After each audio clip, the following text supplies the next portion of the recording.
Hi everyone. Happy Wednesday morning. I am Kristen Portland, Executive Director of ANID, and I am here to do our Eating Disorder Awareness Week coffee chat. In just a minute, I'm going to be joined by my friend and co-support group leader, Lexi. Oh, I see her in here now. Let me get her.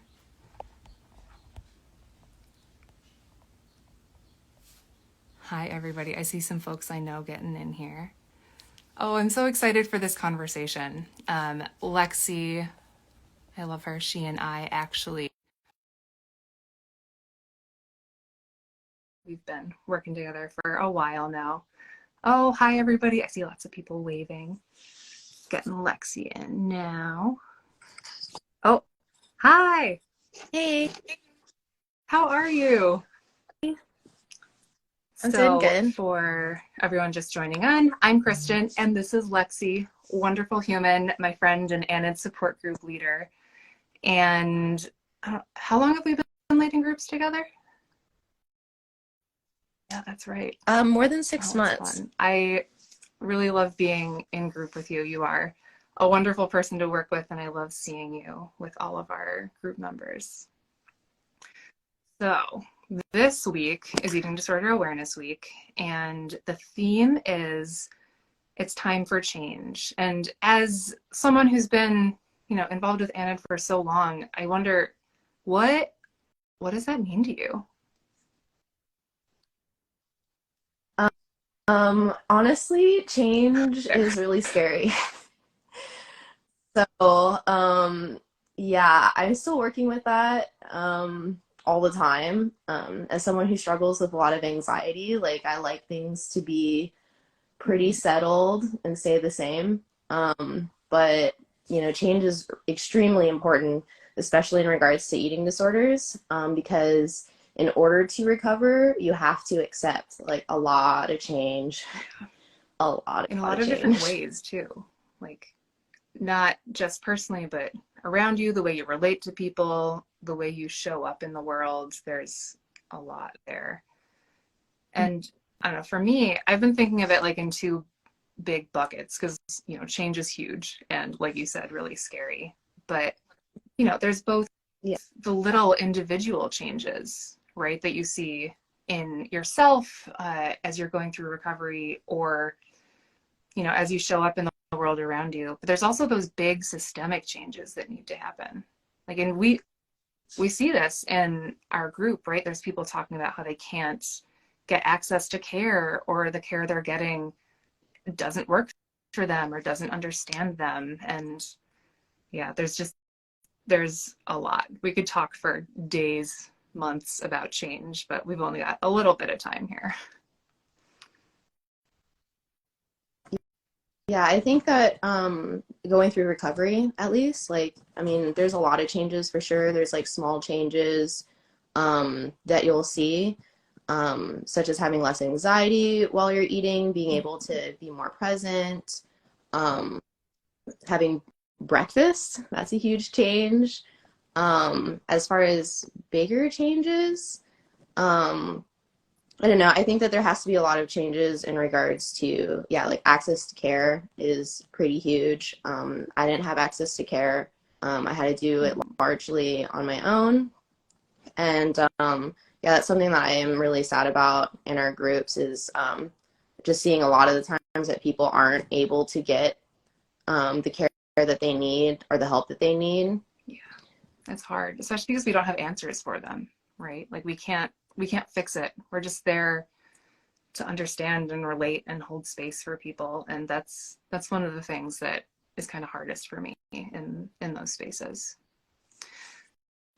So one of the things I want to talk about with you today is just how you specifically kind of changed my approach to leading groups.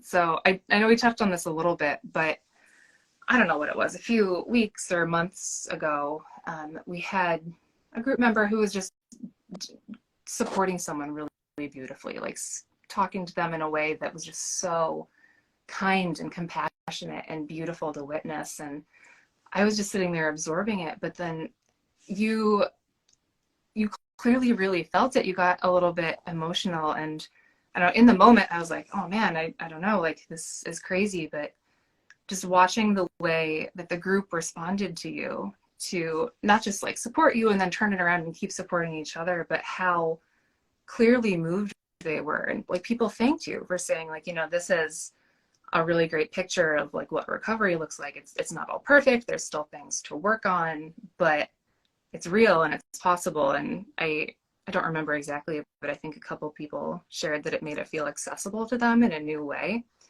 And you know, for me, that shifted my perspective a lot, because I had always been, you know, I know we're showing up as peers. We're not there to tell people what to do. Like that's the whole point. But I was always a little bit like, I must be removed and professional. But like watching that interaction, it kind of let me rethink things. And I feel like I'm showing up to group a little bit more authentically since then. So I just wanted to call that out and say thank you. Yeah, I remember that group. I was bawling.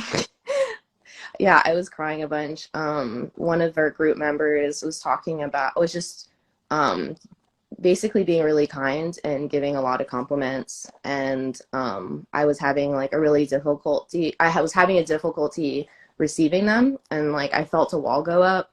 And I was, got really emotional because I ended up sharing with group that my heart has kind of like this wall, like this, that acts like a valve.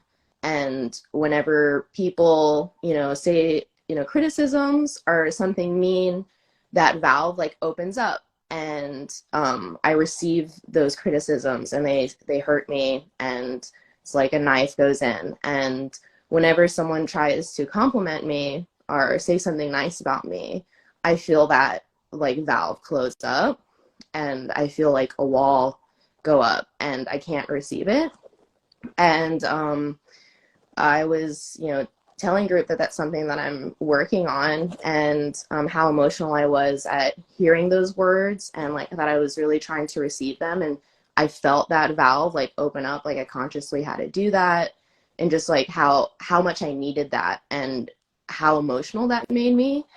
And yeah, I think the group responded with like that they all felt the same way, that they had that same experience. And it really moved me because I hadn't really described that to other people, and I thought it was just kind of a me thing. And in group, it ended up being kind of like a majority thing versus a minority thing. Um, and I guess for like me too, like when I'm like leading group, I don't have all the answers, but I feel like it's important for me to kind of be an example of being vulnerable, and being able to share myself and let go of shame, let go of guilt, and just trying to really be myself, because I think that's what everyone wants to feel like when they're in group, is that they can just show up authentically, and be seen. And it really moved me a lot, because I did apologize to group for crying. And everyone in the group was so supportive. Everyone was so kind, and it got the discussion going, and everyone was supporting each other. And yeah, that group meant a lot to me. And I've been really grateful to ANAD for giving me the opportunity to connect with people in this way, because I did not have this when I was going through recovery.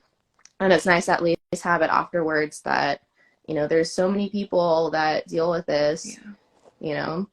And I remember you tried to apologize and everyone was like, no, and then started talking about how impacted they were, and how, again, it was a really honest picture of recovery too, right? Because again, no one's perfect. You don't recover and then everything is sunshine and roses for the rest of your life. There's still things you work on. And I think that gets left out. So being able to see it is really powerful. And yeah, I was also impacted by that, and just want to again say thank you, because I feel like I'm showing up more openly, more honestly, and with a little bit more of myself than I was even before that.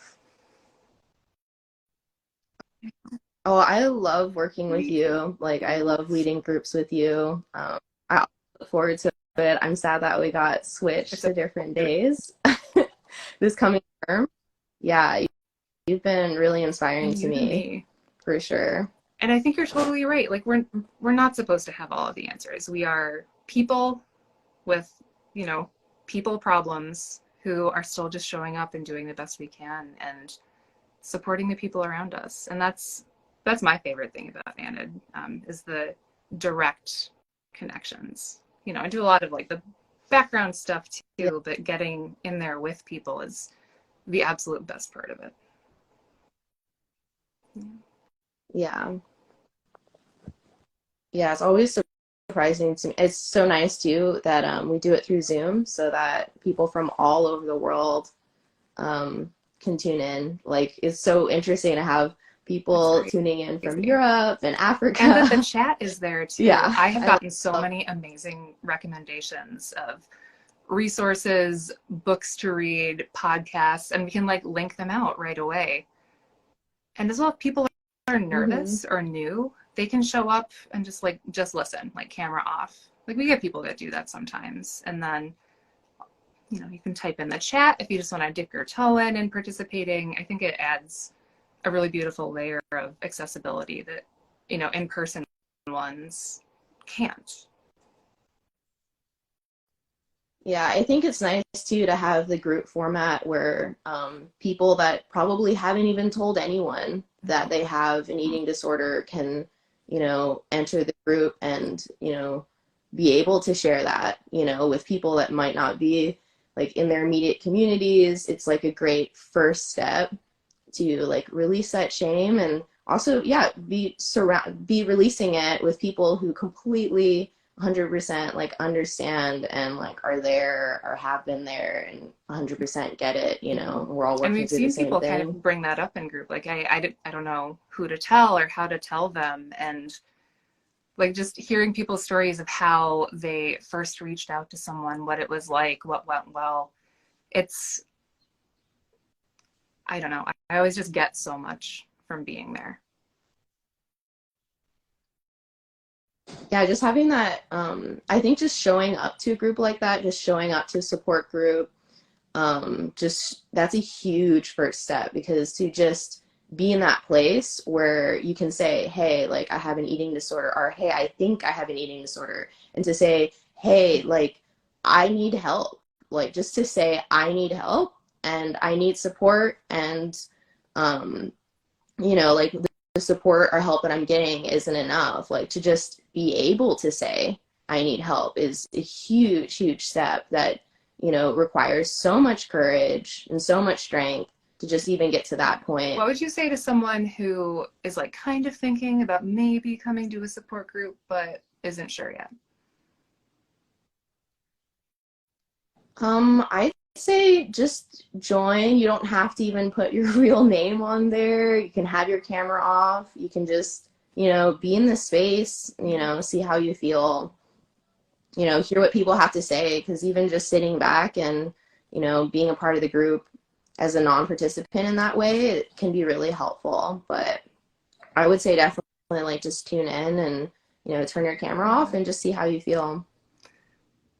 Okay. Well, Lexi, thank you so much for hopping on with me this morning. I wish I could give you a hug, but we're in different parts of Writing. the country, so virtual hug.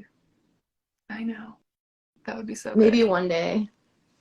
Okay. Well, everyone who's watching, thanks for jumping on to our coffee chat this morning. I forgot the coffee, but that's okay. Hang out with Lexi. And I hope you have a wonderful, wonderful rest of your day and your week. Thank you for being here. And I will be jumping on to lead group with you as much as I possibly can this next round. Day. Bye. Bye.